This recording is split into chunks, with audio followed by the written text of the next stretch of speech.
আতঙ্ক কাটাতে গ্রামে বিজ্ঞান মঞ্চ, নিজস্ব সংবাদদাতা, ঈদপুর। কয়েক বছরের ব্যবধানে একই পরিবারের 2 ভাই ও এক কিশোরের মৃত্যু ঘটেছে। তারপর থেকেই রাতে গ্রামের বিভিন্ন জায়গায় নানা রকমের শব্দ শোনা যেত। মৃতদের পরিবারের বাকিরা বাড়ি ছেড়ে আত্মীয়ের বাড়িতে আশ্রয় নেন। আতঙ্ক ছড়ায় ঈদপুরের ভেদুয়াশল পঞ্চায়েতের বাঁশকেটিয়া গ্রামের অন্যদের মধ্যেও। তফসিলি জাতি অধ্যুষিত কৃষিকেন্দ্রিক এই গ্রামের 40টি পরিবারের অনেকেই গ্রাম ছাড়ার তোড়জোড় করছিল। খবর পেয়ে আতঙ্ক মুছতে সোমবার রাতে ওই গ্রামে গিয়ে সচেতনতা প্রচার করল বিজ্ঞান মঞ্চ।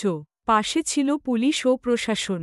শিবিরে ছিলেন বিডিও, ঈদপুর, সুমন্ত ভৌমিক, ওসি, ঈদপুর, মনোরঞ্জন নাগ, পশ্চিমবঙ্গ বিজ্ঞান মঞ্চের ঈদপুর বিজ্ঞান কেন্দ্রের সভাপতি সুদীপা বন্দ্যোপাধ্যায়, সম্পাদক মোনালিসা পাত্র, বিজ্ঞান মঞ্চের সদস্য চিকিৎসক রামেশ্বর মুখোপাধ্যায় প্রমুখ।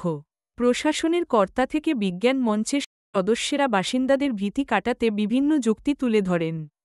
বিজ্ঞান কেন্দ্রের সম্পাদক মোনালিসা জানান, একই পরিবারের পর মৃত্যুর ঘটনায় আতঙ্ক ছড়ায় বাসিন্দাদের মধ্যে। ঘটনার পিছনে অলৌকিক কিছুই নেই, তা বাসিন্দাদের বোঝানো হয়। রাতে অন্য কিছুর শব্দ থেকেই ভয়ের সৃষ্টি হয়। ওই পাড়া অন্ধকারাচ্ছন্ন হওয়ায় তা থেকেও বাসিন্দাদের মধ্যে ভয় তৈরি হতে পারে। বাসিন্দাদের যুক্তি দিয়ে বোঝানো হয়েছে।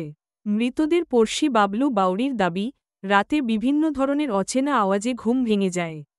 তাই বাড়ি ছেড়ে অন্যত্র চলে যাওয়ার সিদ্ধান্ত নিয়েছিলাম। তবে সোমবার রাতের শিবিরের পরে চিন্তা কেটেছে।